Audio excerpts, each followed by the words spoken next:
The damp chill of the Blackwood Manor grounds seeped through my heavy coat, a stark contrast to the sterile warmth of my lab. I preferred the quiet hum of extraction fans and the precise click of articulated instruments. But the call had been insistent, the request for my particular brand of scrutiny unmistakable. They'd called it an accidental fall, a tragedy, but the lead detective's tone had carried an undertone of unease, a flicker of doubt he couldn't quite articulate. That was where I came in. I saw the whispers the dead left behind, the narratives etched in bone and soil.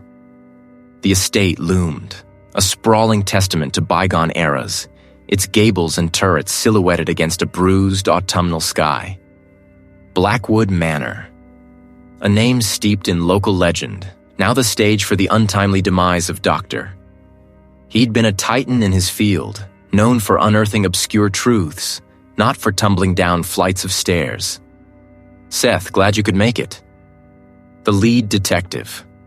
A man whose face I knew better than some of my own relatives from years of shared grim discoveries, met me at the base of the grand, exterior stone staircase. His name wasn't important, only his role. He gestured towards the crumpled form at the foot of the steps, partially obscured by a tarp, a concession to the falling drizzle. "Morning, Chief. What have we got?" My voice was low, already shifting into professional gear. My eyes swept over the scene, absorbing the overall tableau before narrowing in on the specifics. The ancient stone steps were slick with rain, moss clinging stubbornly to the crevices. The air tasted of wet earth and decaying leaves. Dr. Finch. He was found by the groundskeeper at dawn. Looks like he lost his footing, tumbled down. Neck snapped, head trauma, clean, if gruesome. Medics are calling it instantaneous. He ran a hand through his thinning hair, his gaze flicking to the manor's imposing entrance. Rough break for a man of his stature, especially here. I nodded, not taking my eyes off the scene. Any witnesses? None. Groundsmen heard nothing, saw nothing until first light. No signs of struggle, no forced entry into the manor. The housekeeper confirmed he was alone last night. He often worked late in his study. The detective's words were clipped, rehearsed. He wanted this to be an accident, wanted it to be over. I understood that impulse. Easy answers were always preferable. But easy answers were rarely the truth, not in my experience. I pulled on my gloves, the thin latex a familiar second skin. The forensic photographer had already done his meticulous work, yellow markers dotting the ground like morbid wildflowers. Dr. Finch lay awkwardly, one arm splayed, the other tucked beneath him. His face, visible in profile, was peaceful in a way that felt wrong for a man who'd just suffered a fatal fall. The position of his body, specifically the angle of his head relative to his shoulders, seemed inconsistent with a simple tumble. A quick, violent impact might explain the neck injury, but the overall lack of disarray in his clothing, the relative neatness of his posture, nagged at me. People didn't fall gracefully. They flailed. They fought gravity. They left chaos in their wake. Finch looked almost placed. I began my systematic scan, moving from the wider environment inward. The steps themselves showed no scuff marks beyond what the rain might have caused. No loose gravel, no slick patch of moss that wasn't ubiquitous. Nothing to suggest a specific point of failure. My gaze traced the path of his supposed descent. Then I saw it. It wasn't modern, not even turn of the century. The grain, the delicate filigree, spoke of an older craft, perhaps even medieval. It was a singular anachronistic detail that screamed at me from the quiet composure of the scene. Why would Dr. Finch, a man who dealt in the past, be wearing something so overtly antique? And why would it have detached so cleanly? My fingers, gloved, gently probed the ground near his hand. The ground was soft, muddy from the rain. My eyes sharpened, picking out minute flecks of what looked like dried clay, distinct from the surrounding soil. It clung to the button, almost as if it had been pressed into it. This wasn't local earth. This was the kind of particulate I'd seen cling to artifacts unearthed from deep, undisturbed sites. And then, deeper still, nestled in the mud where his fingers had almost certainly rested, I found a small, weathered leather pouch. It was no bigger than my palm, secured with a thin, frayed drawstring. My breath hitched. This was not something a man would casually carry, nor was it something that would simply fall from his pocket in a tumble. It felt deliberate. I carefully extracted the pouch, placing it in an evidence bag. Inside, nestled amongst a few grains of that same distinctive clay, was a small silver coin, Roman by the look of it, and a tightly folded piece of parchment. The parchment was brittle, its edges frayed, but the ink, though faded, was still legible. I unfolded it with painstaking care. It wasn't a historical document. It was a set of coordinates, followed by a name scrawled beneath, Blackwood Legacy. And underneath that, a specific address, underlined twice. Abandoned Branch Bank Old Safety Deposit Room. My internal alarm blared. This wasn't an accident. This was a carefully orchestrated deception, and Dr. Alistair Finch had stumbled upon something that had cost him his life. The determination hardened in my gut. I knew, with absolute certainty, that I had just stepped onto a path far more treacherous than mere forensic analysis. The morning air, crisp and biting, did little to dispel the stale scent of damp earth and something far more metallic, the coppery tang of recent death. I knelt beside the historian's broken form at the base of the craggy outcrop, the rising sun painting the scene in stark, unforgiving light. His limbs were splayed at unnatural angles, a crimson stain blooming on the pristine white shirt where his chest met the unforgiving stone. The detective stood a few paces back, arms crossed, a clear desire for a quick resolution etched onto his face. He watched me with the impatience of a man whose schedule was already running behind. "Just confirming the fall, Seth?" he asked, his voice a low rumble. I didn't answer, my gaze fixed on the victim. The groundsman had discovered him, a tragic accident, a late-night stumble from the cliff path, perhaps. But my eyes, trained over decades to read the silent language of bone and tissue, were already picking out dissonances. I pulled on my sterile gloves, the thin latex a second skin, and began my methodical inspection. First, the overall positioning. The body had come to rest against a cluster of ancient, gnarled roots, half buried in the loose soil. The primary impact points were clear: head, left shoulder, hip. The fractures I could already discern were consistent with a high-velocity impact, the kind of trauma a fall from that height would inflict. But consistency wasn't enough. I needed certainty. I produced a small, high-resolution camera from my kit, documenting every angle, every shadow, before touching anything more than superficially. The victim's right hand was curled, fingers slightly flexed, not clenched in a death grip, but relaxed. Too relaxed. There was a faint abrasion on the back of his knuckles, almost imperceptible, as if he'd brushed against something rough, or perhaps struggled briefly against a loose restraint. I moved closer, my focus narrowing. With a pair of fine-tipped forceps, I carefully parted the fabric of his torn tweed jacket, exposing the skin beneath. The large, obvious breaks were there, the kind of damage that screamed fall. But I wasn't interested in the obvious. I was looking for the whispers.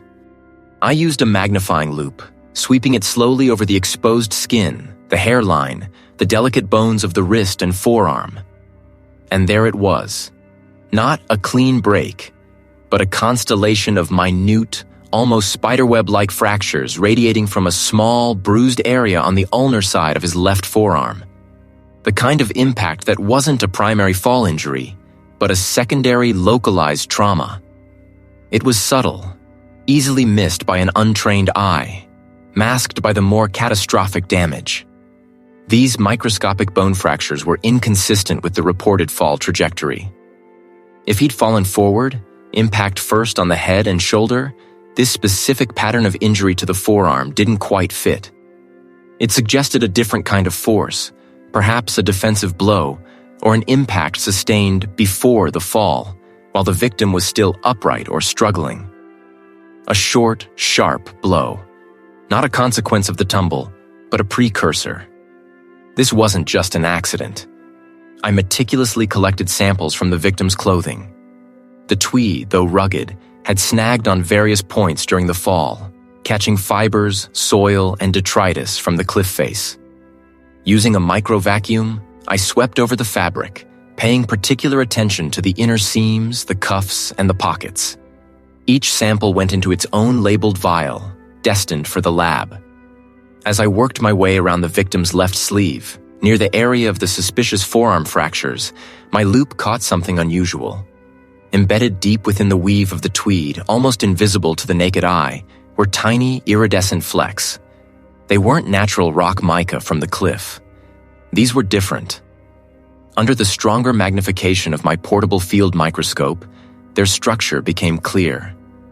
They were angular, almost crystalline, with a peculiar metallic sheen that shimmered with an unnatural, almost ethereal blue-green.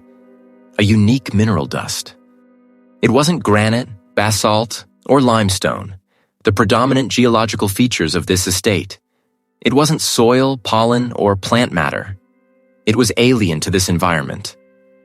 My mind raced, trying to place it.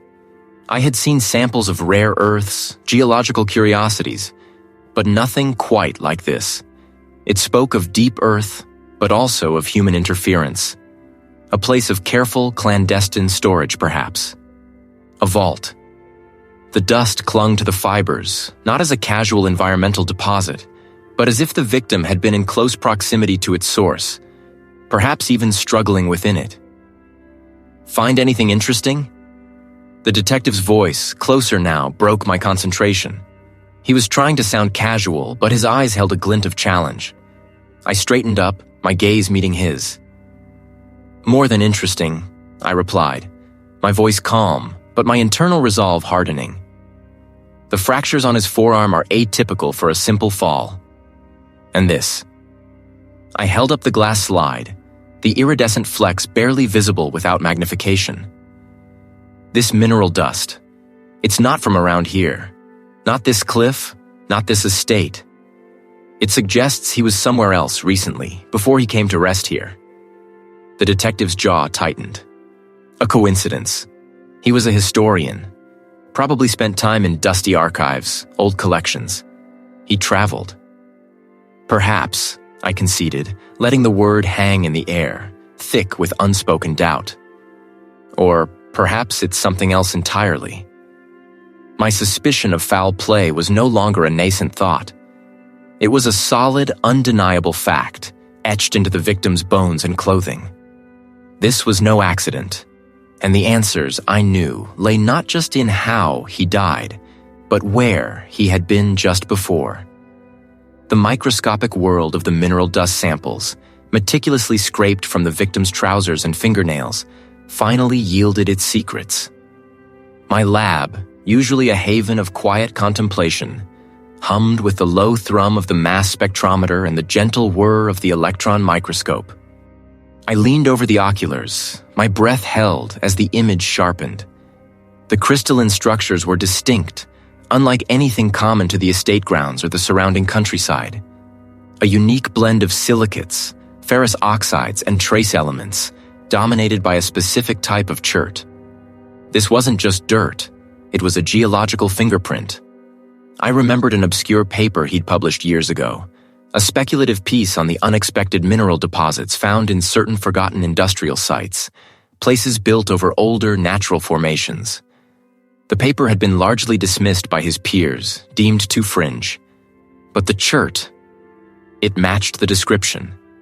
This wasn't just a geological anomaly. It was a signature. I cross-referenced my findings with Finch's recently accessed university database records, hunting for anything that aligned with the unique mineral composition. There, buried in a list of obscure geological surveys Finch had requested, was a series of coordinates. They pointed to a remote, overgrown parcel of land on the outskirts of the county, far from any established historical sites. It was a location that, according to local records, had once housed a small, forgotten mining operation, now long defunct and abandoned. More importantly, it had also been the site of an old financial institution, built directly atop the natural chert deposit Finch had written about. An abandoned branch bank. The drive was long, the paved roads giving way to gravel, then to little more than twin ruts cut through dense underbrush. The tires of my SUV crunched over fallen branches, the engine groaning in protest as I navigated the increasingly treacherous path. This was no tourist destination, no well-maintained archaeological park. This was a place meant to be forgotten. Finally, the trees thinned, revealing a clearing dominated by a skeletal structure, the abandoned branch bank. Its brick facade was crumbling, windows shattered like vacant eyes. A rusted sign, barely legible, hung askew above the entrance, proclaiming its former purpose. The place felt like a tomb, silent and desolate. I pushed open the heavy, graffitied steel door, which shrieked in protest, echoing through the cavernous space. Inside, dust motes danced in the sparse shafts of sunlight that pierced the broken windows. The main lobby was a ruin, littered with fallen ceiling tiles and debris. But my gaze was drawn past the teller counters, past the shattered glass, to the rear of the building. A single bare bulb, powered by a jury-rigged generator I hadn't noticed outside, hung precariously from a wire, casting a sickly yellow glow over the scene. The room was not empty. It was a makeshift excavation site. Shovels, pickaxes, and buckets lay scattered beside a gaping hole in the concrete floor, directly where the safety deposit boxes would have once been. The rough-hewn edges of the pit revealed layers of earth, concrete, and, unmistakably, veins of the same chert I had identified in my lab. Finch hadn't been digging around the bank. He'd been digging into it, believing something lay buried beneath its very foundations. This was his unsanctioned dig. The mineral dust, now I knew, wasn't from a fall. It was from a deliberate, clandestine excavation.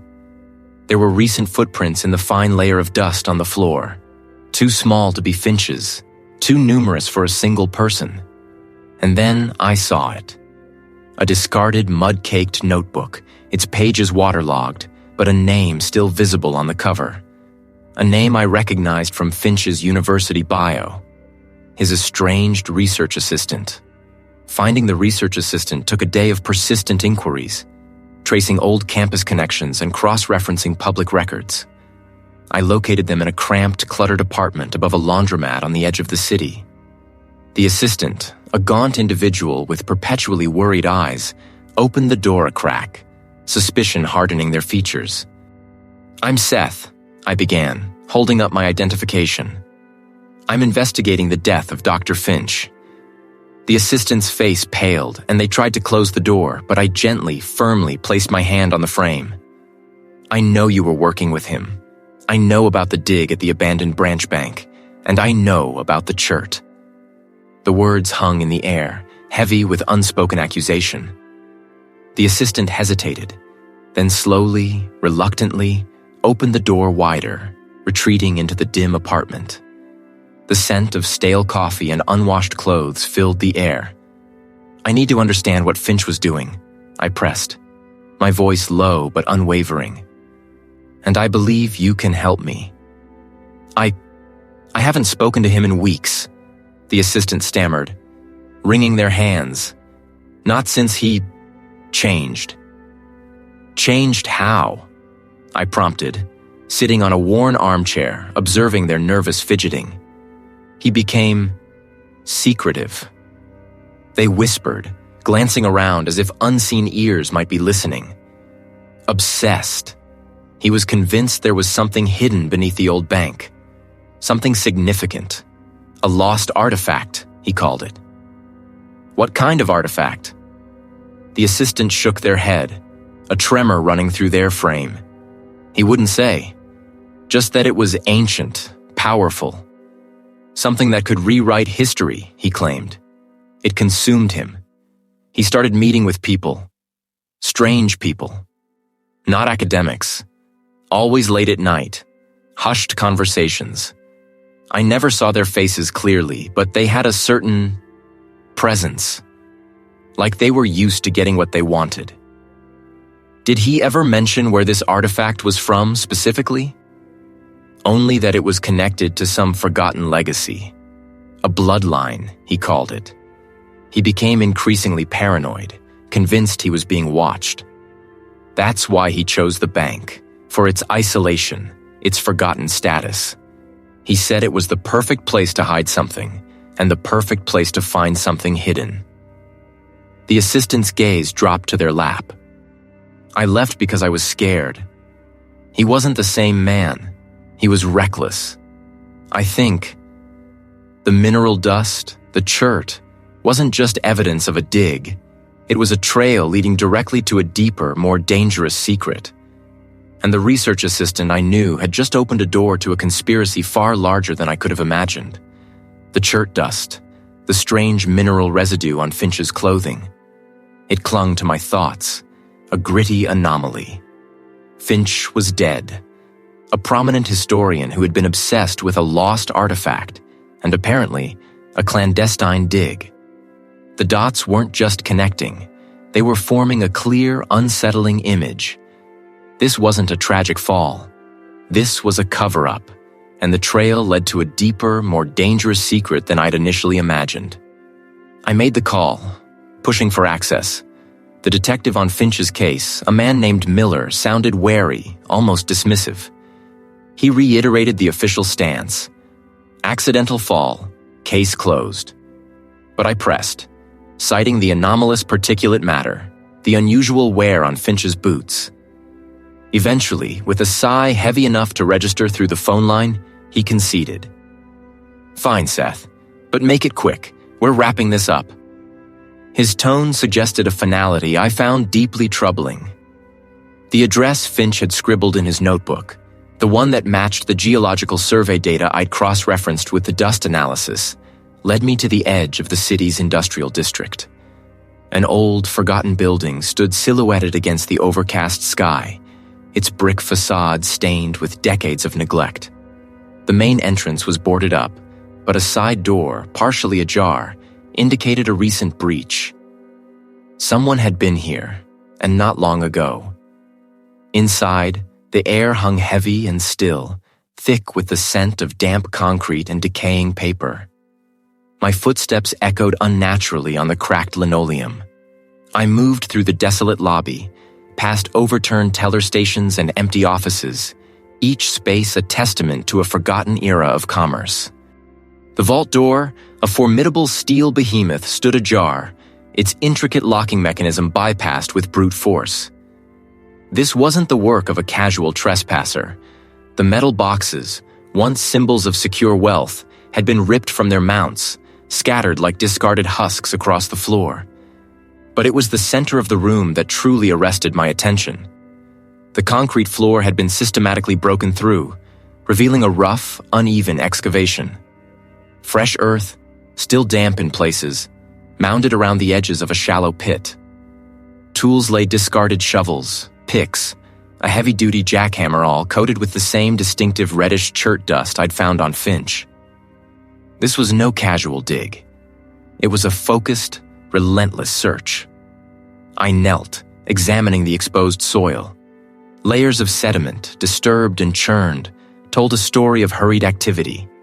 My eyes scanned the debris, the broken chunks of concrete, the disturbed earth. And then I saw it. It was no larger than my thumb, made of fired clay, with a faint geometric pattern etched into its surface. I carefully extracted it, brushing away the loose dirt. The clay itself, a fine, almost porcelain-like consistency, spoke of a sophisticated firing technique far predating any known historical presence in this region. This wasn't just old, it was anachronistic. It didn't belong. A chill snaked up my spine. This fragment, coupled with Finch's notes and the illicit nature of the dig, pointed to something ancient, something deliberately hidden. The true implications of the lost artifact began to crystallize. My phone buzzed, startling me. It was Miller. "Seth, I'm getting pressure from higher up. They want this wrapped. The family wants closure. You find anything conclusive?" "Conclusive?" "Yes," I said, my voice tight with controlled urgency. "I'm looking at signs of an extensive, highly organized illegal excavation. And I've found an artifact fragment that defies local archaeological records." "An artifact? You mean a piece of pottery?" He scoffed. "Seth, come on, this isn't some treasure hunt. We have a dead man and an open and shut case." "It's not pottery, Miller. It's evidence. Evidence that points to a crime, not an accident. And it connects directly to Finch's research." There was a pause, a strained silence. "Look, I'm sending a uniformed officer to secure the site. You get your samples, and then you're done here. Don't make this more complicated than it needs to be." His voice held an edge of warning, an unspoken directive to back off. The pressure was mounting, not just to close the case, but to bury whatever I might uncover. I collected samples of the chert dust, the disturbed soil, and meticulously documented the pottery fragment, securing it in a sterile evidence bag. The uniformed officer arrived as I was finishing, a young woman who looked uncomfortable, her gaze flicking between me and the ravaged room. I gave her a brief rundown, emphasizing the importance of securing the site, knowing my words were likely to fall on deaf ears. Back at my forensic lab, the familiar hum of the air filtration system usually brought a sense of calm. Not tonight. The unease from the bank, the fragment in my bag, the detective's thinly veiled threat. It all churned within me. I unlocked the lab door, pushing it open. The faint scent of stale cigarette smoke, alien to my meticulously maintained workspace, hit me immediately. I froze. My eyes swept the room. Nothing seemed overtly out of place. The sensitive analytical equipment sat undisturbed. My microscopes, my chromatography machines, all where I'd left them. No drawers pulled open, no files scattered. But the faint dust on the floor, usually pristine, bore faint scuff marks near the main workbench. Someone had been here. They hadn't taken anything valuable, hadn't damaged anything. They knew I was looking. They knew I was close. The break-in wasn't a robbery. It was a warning. The game had just changed. And I was determined to see it through. The chert dust, that strange mineral residue clinging to Finch's clothing, it had been a persistent burr under my skin. The air here was thick with the scent of decaying paper and the metallic tang of rust, a fitting backdrop for unearthing forgotten truths. I'd set up a temporary workstation here, away from prying eyes, a makeshift lab amidst the ghosts of forgotten fortunes. The fragment itself was small, no larger than my thumb, but its surface held a delicate pattern of stylized spirals and geometric shapes, fired clay the color of dried blood. Under the dissecting microscope, I traced the minute lines, noting the evenness of the pigment, the way it had been applied with practiced precision. Initial observations suggested something genuinely ancient, perhaps Minoan given the characteristic motifs.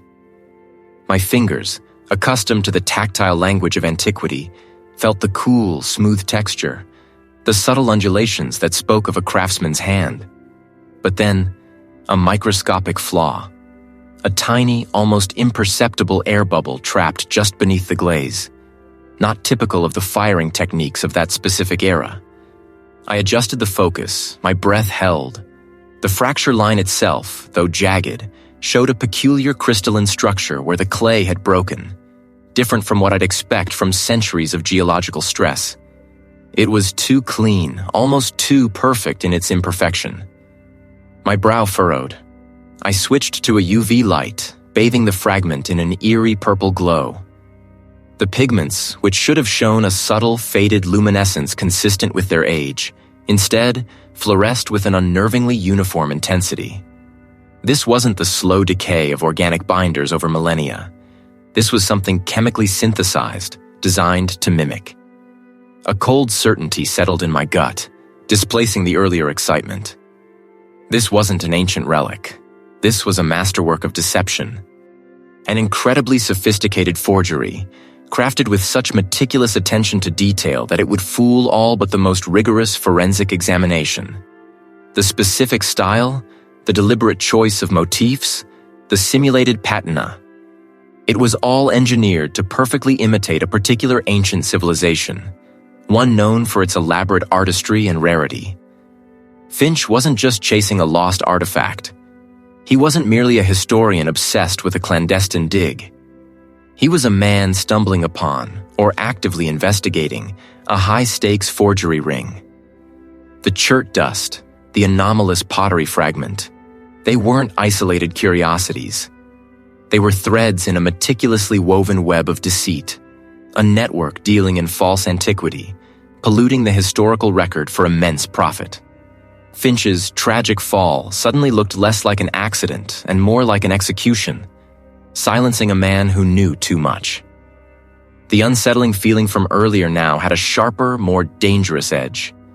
Finch had been killed not for what he found, but for what he exposed. I had to go back to his study, search it with this new understanding. What I'd dismissed as academic clutter might now reveal something crucial. The housekeeper, a stern-faced woman with tightly pulled-back hair, gave me a curt nod as I entered, her gaze lingering on me a moment too long. I ignored it, my focus narrow, almost predatory. Finch's study was as I'd left it. Stacks of books, overflowing folders, the scent of old paper and pipe tobacco. But this time, I wasn't just looking for research notes. I was looking for a secret.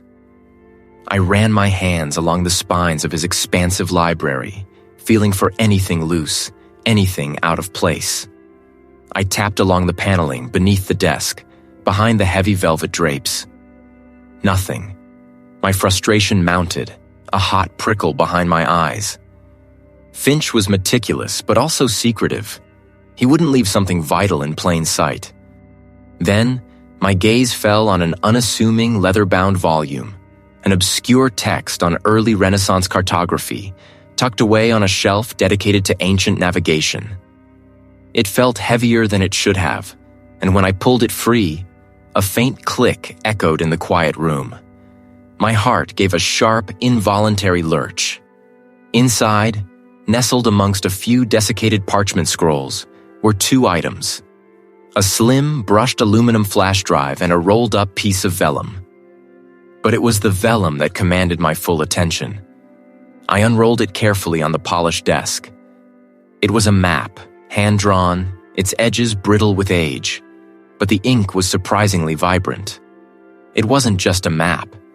It was a cipher, a coded blueprint to something far more intricate than I could yet comprehend, likely tied directly to the forgery ring, perhaps even to their source of materials or their distribution network.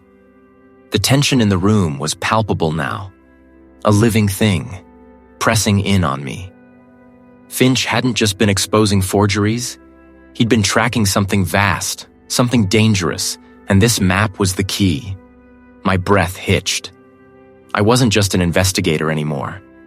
I was holding the fuse.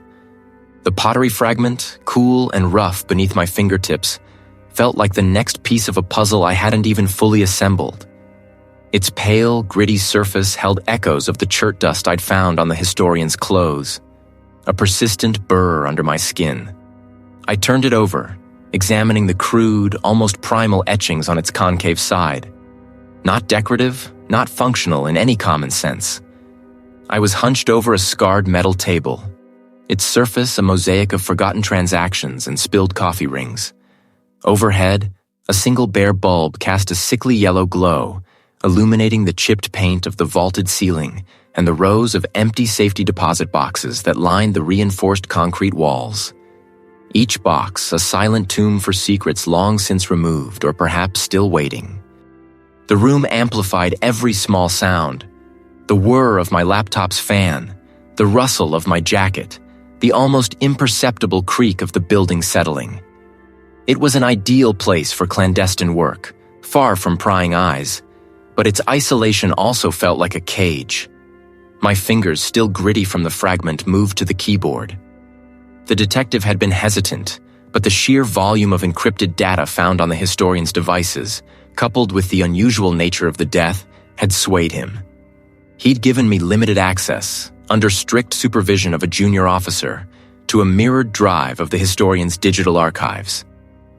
The officer, a young man with a perpetually bored expression, sat across the room, scrolling through his phone, oblivious to the deeper implications of what I was doing. Good. The first breakthrough came not from brute force, but from observation. I'd spent hours sifting through the historian's mundane files, looking for patterns, common phrases, anything that might hint at a password or a key. It was a tedious, mind-numbing process, like searching for a specific grain of sand on a vast beach. But then, I noticed it. A recurring series of dates, always paired with obscure historical events that had no apparent connection to the historian's published work. Events related to ancient cults, lost civilizations, and, crucially, specific archaeological digs known for unusual, sometimes disturbing finds. I cross-referenced these dates with a list of known ciphers from those periods. It was a long shot, but my forensic anthropology background had taught me that human patterns, even digital ones, often echo ancient behaviors. And then, a match. A variant of a polyalphabetic substitution cipher, one used by a secretive scholarly society in the 18th century, resurfaced in a digital form. It was archaic, elegant, and perfectly hidden in plain sight.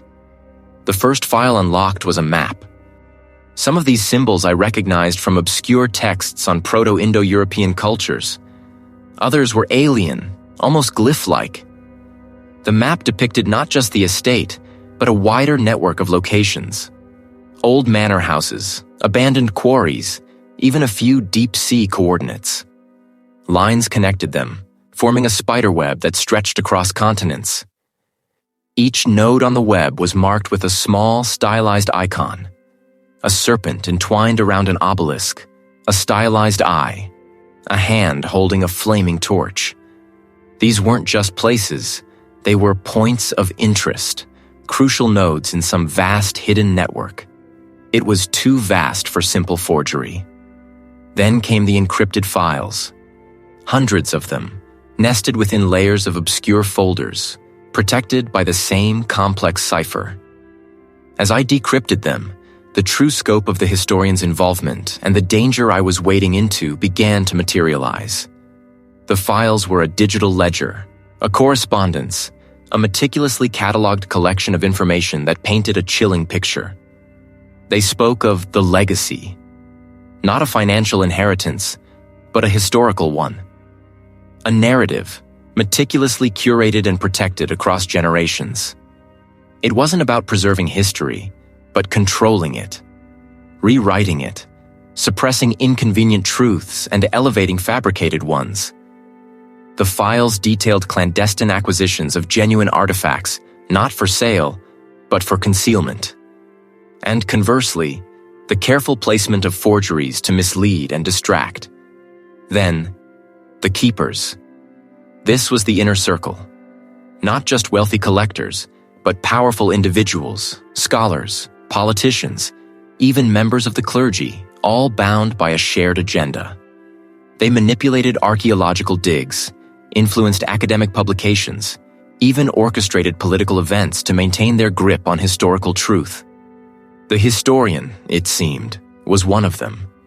Perhaps even a key architect of this intricate web. His death, then, was no accident. It was a deliberate act, either by a rival faction within the keepers or by someone trying to expose them. This wasn't about a few stolen relics. This was about the very fabric of history, twisted and reshaped by unseen hands. The chert dust, the pottery fragment, the historian's precise, almost ritualistic fall, they were all threads in a tapestry woven with deception and power. The files hinted at a crucial event, a convergence point marked on the map, where a genuine, immensely significant artifact was to be moved or revealed. And the date for this convergence was rapidly approaching. I looked at the dormant junior officer, then back at my screen, the symbols and archaic script now blazing with new meaning. I had exposed a deep, dangerous secret, and I had to do it before the keepers could solidify their hold on whatever truth they were trying to bury. I was no longer just investigating a death. I was unraveling a conspiracy that threatened to rewrite the past. I turned it over, examining the crude, almost Finch had inhabited. The fragment was a loose thread, but I suspected it led directly to the fabric of his final days. My investigation had stalled on the source of that particular chert. Standard geological surveys hadn't yielded a match, but the historian's personal correspondence, buried deep in a forgotten desktop folder, hinted at a long-standing, somewhat contentious relationship with a retired curator. This individual, a former mentor of Dr. Finch, had published extensively on obscure archaeological sites, many of which were remote and privately owned. A hunch, more than concrete evidence, told me this was the next lead. It took 3 days of digging through archived university records and discreet inquiries to locate the retired curator. They had moved off-grid, a deliberate disappearance, it seemed. My persistence finally paid off with a cryptic message left on an old answering machine, directing me to an address and a time. I arrived at the appointed hour, the late afternoon light struggling to penetrate the grime-streaked windows of the dilapidated building. The main hall was a cavernous space, stripped of its teller's cages and customer desks, leaving only dusty footprints on the once polished floor. The silence was profound, broken only by the scuttling of something in the rafters. Pushing the door open, a groan of tortured metal echoed through the empty bank. The air inside the vault was thick with the scent of aged paper and rust.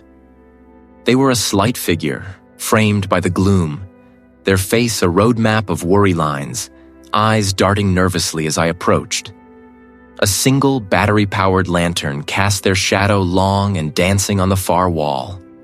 "You found me," the retired curator said, their voice a raspy whisper, barely audible above the hum of my own pulse. I told Finch he was digging too deep. I pulled out the small plastic bag containing the chert dust, placing it on the table between us. Beside it, I laid the pottery fragment. This dust was on Dr. Finch's clothes. This fragment was with his personal effects. They picked it up, turning it over with trembling fingers much as I had. This is from the Thracian site. Not the known one. The other one. Powerful. Old money, old names. Finch was obsessed with them. Said they controlled the narrative, manipulated discoveries for their own ends. Political leverage, financial gain. They'd bury entire sites if it didn't suit their agenda. My mind raced. This was the conspiracy. And this Thracian site. Where is it? It's not on any public record, the curator explained, their voice gaining a strained intensity. It's on the Oakhaven estate, a private holding centuries old, owned by the Blackwell family. They're one of the founding families of the Keepers. Finch believed they'd unearthed something there, something that would rewrite history, something they desperately wanted to control. "The chert dust," I said, pointing to the bag. "Does it fit?" The curator nodded slowly. The Oakhaven estate sits on a unique geological formation. The chert there, it's distinct. Unlike anything else in the region. Finch had samples. The remote estate, the unique mineral dust, the anachronistic artifact. It all clicked into place. Dr. Finch hadn't simply fallen. The pieces of the puzzle were starting to connect, forming a terrifying picture of an organization willing to kill to preserve their secrets. The Oakhaven estate wasn't just a location, it was the nexus of this illicit trade, the heart of the conspiracy. And I was now standing directly in its path. The cold certainty that had settled in my gut now thrummed with a desperate urgency.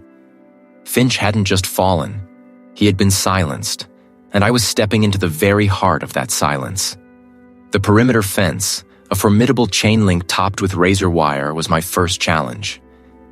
I found a section near a storm drain, partially obscured by overgrown rhododendrons, where the wire had been clumsily repaired, leaving a small gap I could widen.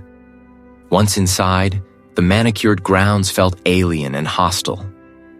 I skirted the main residence, a sprawling stone edifice that seemed to watch me with its unlit windows, and headed for the cluster of outbuildings I'd noted on satellite images.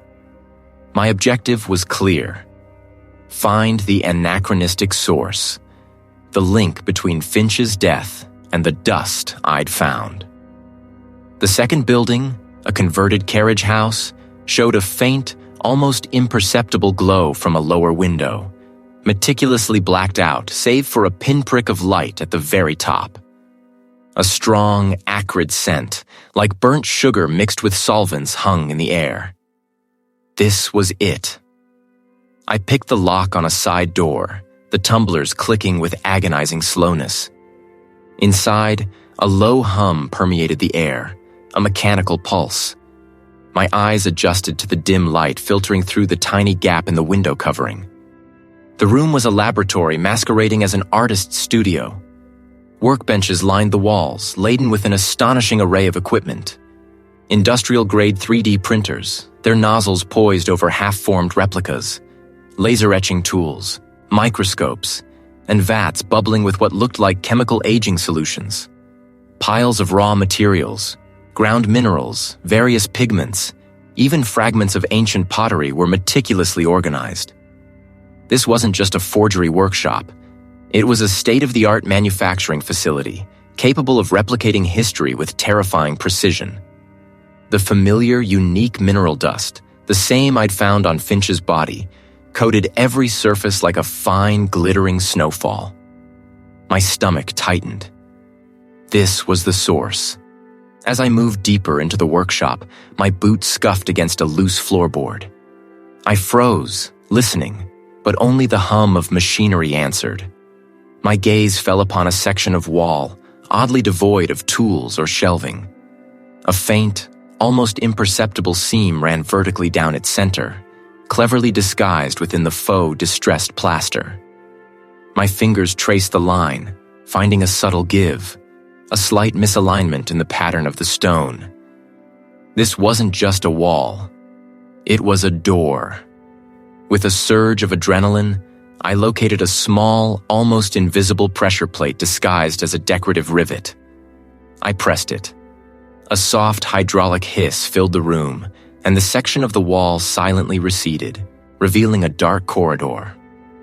The corridor led to a heavy, formidable vault door, its circular mechanism a relic of an earlier era, yet clearly maintained. The sheer audacity of it left me momentarily speechless. I worked at the vault's combination lock, relying on a lifetime of observing details and a hunch about Thorne's obsession with historical security. After several tense minutes, the heavy bolts retracted with a resounding thunk. I pulled the massive door open, revealing a cavernous space dimly lit by a single bare bulb hanging from the ceiling. My breath caught in my throat. This wasn't filled with forgeries. This was a treasure trove. Shelves lined with ancient artifacts stretched into the gloom. A collection of Sumerian cuneiform tablets, their edges sharp and crisp. Egyptian funerary masks, the paint still vibrant after millennia. Roman busts, their marble eyes staring blankly. Delicate Mayan jade carvings. These were not replicas. These were genuine, priceless pieces, clearly plundered from legitimate archaeological sites. Crates stacked in a corner bore faded shipping labels, some with partially obscured museum names, others with cryptic alphanumeric codes. Thorne wasn't just commissioning forgeries. He was dealing in stolen history itself, using the fakes as a smokescreen, a means to control the narrative. Red strobe lights flashed, bathing the room in an angry, pulsing glow. The vault door, still ajar, began to slowly, inexorably swing shut. Thorne's advanced security systems had found me. I spun, grabbing a small rolled parchment from a nearby shelf. A partial inventory list, its script ancient but its ink surprisingly fresh, and launched myself towards the closing door. The gap was narrowing, the heavy steel groaning. I squeezed through, my shoulder scraping painfully against the rough metal edge just as it slammed shut with a deafening clang, sealing the stolen history behind it. Footsteps pounded outside the workshop, heavy and fast. I heard the bark of commands, the metallic click of weapons. My escape route was compromised.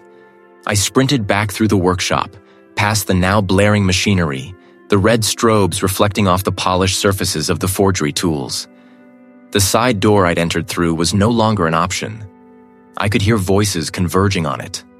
I glanced wildly around, my eyes scanning for any other way out. A small, grimy window high up near the ceiling beckoned. I scrambled onto a workbench, knocking over a tray of pigments, and launched myself, grappling for the window frame. Glass shattered as I heaved myself through, cutting my hands, but the pain was a distant echo. I dropped to the ground outside, landing hard. More footsteps, closer now. I didn't look back. I just ran, plunging into the dense undergrowth, the parchment clutched tight in my bleeding hand, the estate's security closing in behind me. Thorne's sprawling estate had loomed ahead, a dark silhouette against the barely bruised pre-dawn sky, its remote location speaking volumes about the kind of secrets it was built to keep. But I hadn't gone to the estate. Not yet. The heavy steel door, still intact, groaned on its hinges as I pushed it open, revealing a cavernous space choked with the ghosts of forgotten fortunes. I set up my portable forensic workstation on a forgotten table scarred by generations of neglect. Each image flared on the screen. Finch's fractured skull, the unnatural angle of his limbs, the meticulously catalogued soil samples from beneath his fingernails, the faint, almost invisible fibers snagged on his torn jacket. My fingers, steady despite the tremor in my gut, manipulated the digital microscope, zooming in on the minutiae, searching for the anomalies that screamed foul play. The first anomaly wasn't new, but its context now shifted everything. The soil. While the superficial layers matched the loamy earth of Thorne's garden, a deeper, finer stratum captured within the intricate folds of Finch's clothing was distinct. It wasn't local. Finch had been somewhere else, or something from somewhere else had been brought to him. Then came the fibers. I'd carefully collected several minute strands from the hem of Finch's trousers, almost overlooked in the general disarray. They were a deep indigo, almost black, and under the microscope, their weave was coarse, irregular, unlike any modern fabric. The dye, too, was organic, plant-based, not synthetic. My internal database, cross-referencing known historical textiles, flashed a match. A rare, ancient wool, dyed with woad, associated with ceremonial garments from a specific pre-Roman culture. A culture whose artifacts were whispered to be the very foundation of the Keeper's collection. The implication hit me like a physical blow. These weren't just random fibers. They were a direct link to the very conspiracy Finch had been investigating, and by extension, to Thorne. I pulled up the images of Finch's injuries again. The initial assessment had pointed to a fall, but my detailed re-examination of the skeletal trauma, particularly the atypical fracture patterns around the occipital bone and the specific contusion on the temporal region, told a different story. These weren't the clean breaks of a simple impact with granite. They were consistent with a blunt force trauma, delivered with significant targeted power, perhaps by a weapon with a unique, slightly curved surface. The angle, the depth, the absence of corresponding abrasions from the supposed fall site, it all painted a picture of a precise, lethal strike, not an accidental tumble. Someone had killed Finch, then staged the scene. My gaze drifted to the high-resolution photographs of Thorne's study, taken during my initial superficial sweep. I zoomed in on a display case, focusing on a single ornate ceremonial club, part of Thorne's private collection. I overlaid the digital image of the club onto the microscopic fracture patterns from Finch's skull. The unique contours of the club head aligned precisely with the impact points. The pieces clicked into place with an unnerving finality. The ancient soil, the ceremonial fibers, the specific blunt force trauma matching a relic in Thorne's possession. It wasn't just circumstantial. It was an unassailable forensic case. Thorne hadn't merely facilitated the Keepers. He was directly implicated in Finch's murder, silencing the historian before he could expose the true extent of their illicit trade and the forgotten legacy they sought to preserve. Presenting this evidence to the local authorities, many of whom I suspected were either compromised or simply out of their depth, felt like walking into a viper's nest. They wouldn't protect me. They might even be a part of the problem. I began to meticulously organize my findings, creating a secure, encrypted digital file and a physical backup stored on a thumb drive. Each piece of evidence, each photograph, each analysis was labeled, cross-referenced, and annotated with my conclusions. This wasn't just a report, it was a shield and a weapon. I had the truth. The next move was mine, and it had to be precise, or it would be my last. But I hadn't gone to the estate, not directly. The forensic data, the anachronistic details, the sheer audacity of Thorne's operation. It all pointed to something more than just a grand manor. Like any good curator of illicit artifacts, he'd need a secure, anonymous vault. My frantic dive into his shell companies and historical society donations had unearthed a forgotten deed, an obscure holding connected to an abandoned branch bank. It was a long shot, but the details, a coded reference in an old property ledger, a unique geological signature from a soil sample I'd collected at Finch's site that matched a known, long-closed mine Thorne once owned, all pointed to one singular forgotten location. Moonlight, fractured by grimy windows, sliced through the vast empty lobby, illuminating motes dancing in the stillness. I'd already prepped the small, portable projector, angling it towards a patch of discolored plaster on the far wall. The forensic kit lay open on a rickety table, its contents glinting under the beam of my tactical flashlight. Micro slides, tweezers, a small UV lamp.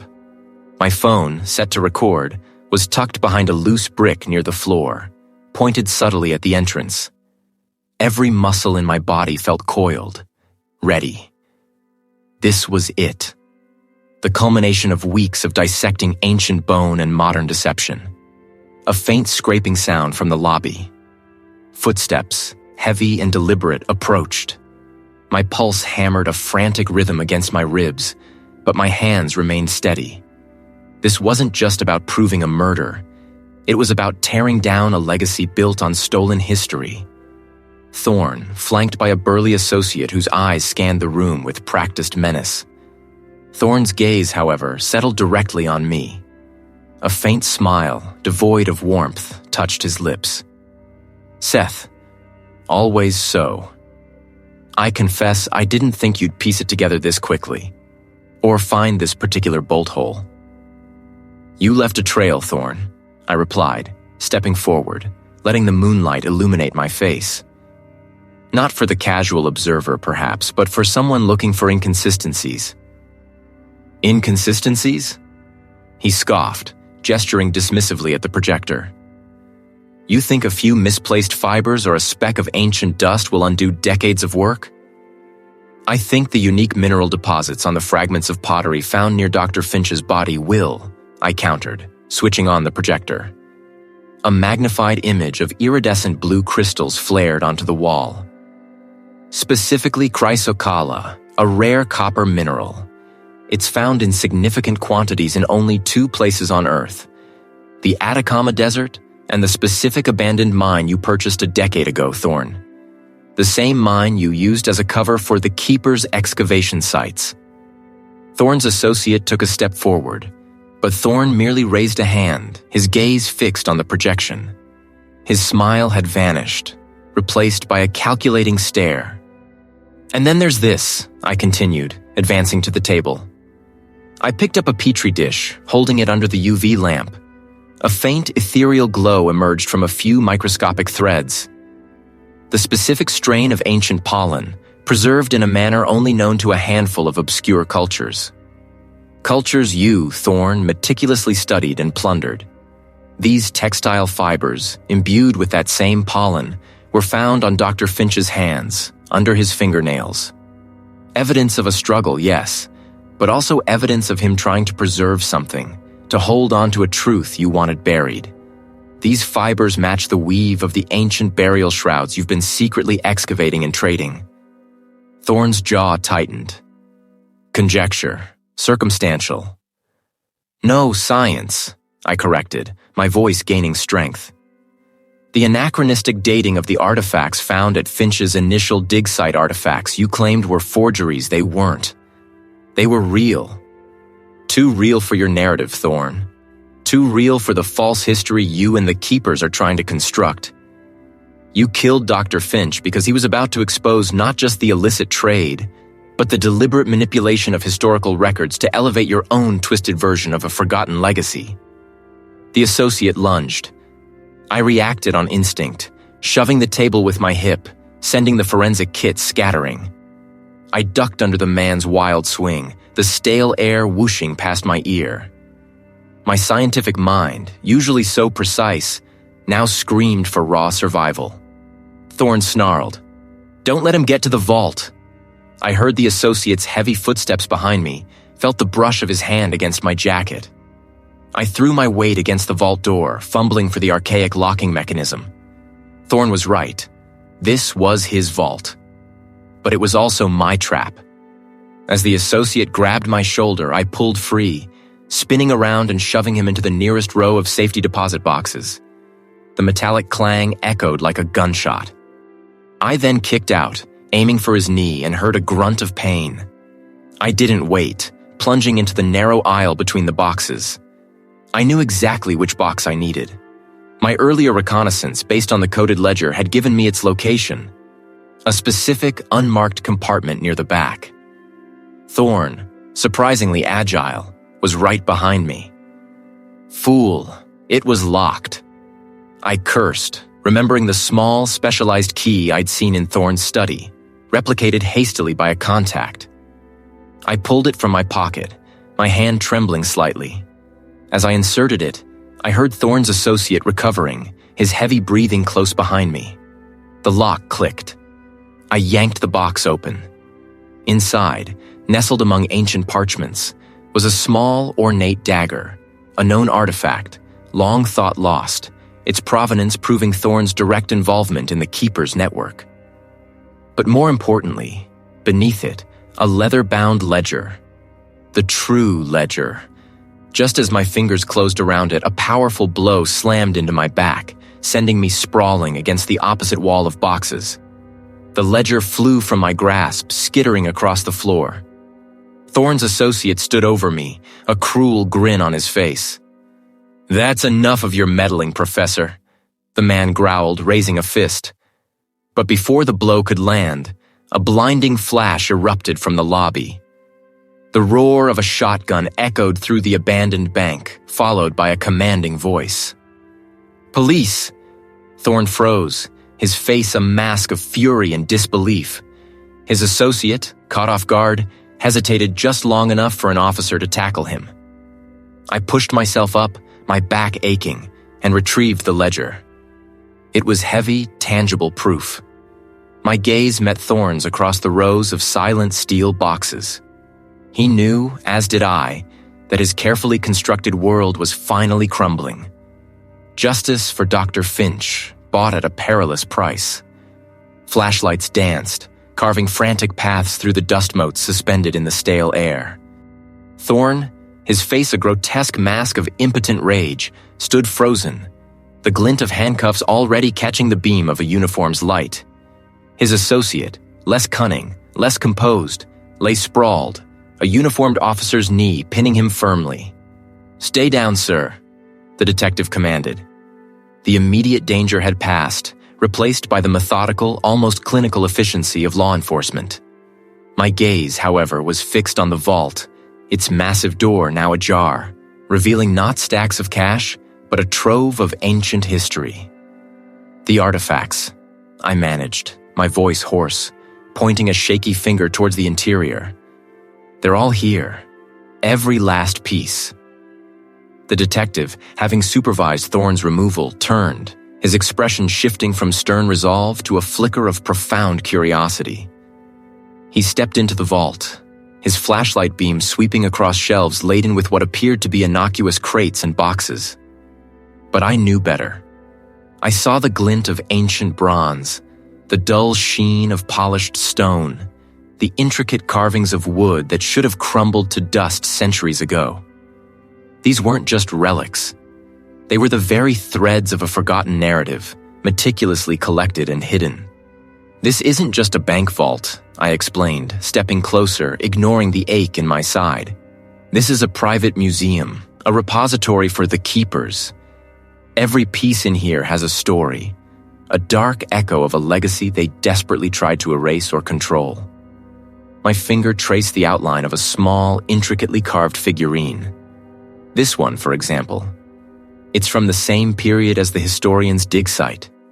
The anachronisms I found on his remains, the subtle erosion patterns, the unique mineral deposits, they linked him to this very collection. They moved with quiet precision, cataloging, photographing, and carefully packaging each artifact. The detective stood beside me, watching the methodical work, a grim understanding settling on his features. So, the historian wasn't just investigating a family tree, he mused. He was digging into a criminal enterprise rooted in centuries of deception. More than criminal, I corrected. It was an ideological crusade. They believed they were protecting a truth too dangerous for the world, a version of history that justified their continued existence and influence. The historian sought to dismantle that. His death wasn't an accident. It was a desperate act by an organization fighting for its very survival.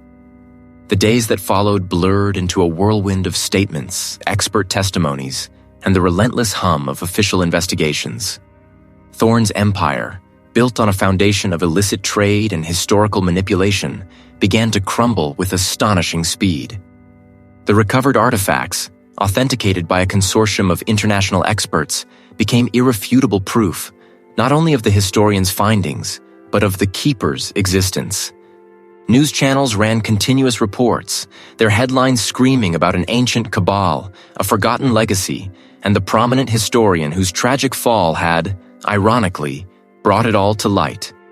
The historian, once dismissed as an eccentric, was posthumously vindicated.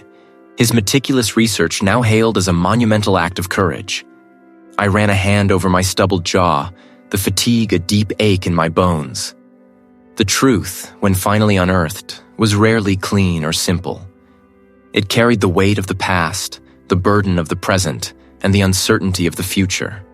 I thought of the historian, a man I'd never met, whose death had pulled me into this vortex.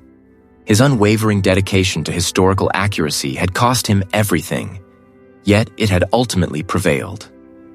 The profound impact of uncovering such a colossal deception, of seeing justice served through the meticulous application of science, left an indelible mark. It wasn't just about bones and soil anymore. It was about the stories they told, the empires they could expose, the legacies they could shatter. My career, once a predictable dance with the past, now felt insufficient. The quiet dignity of academic research, while still vital, seemed to lack the immediate urgency, the raw, visceral challenge of cases like this. A different path beckoned, a more dangerous one, perhaps. The thought was unsettling, yet it resonated with a deep, undeniable purpose. I knew, with a certainty that settled deep in my core, that my journey into the past had only just begun to illuminate the future.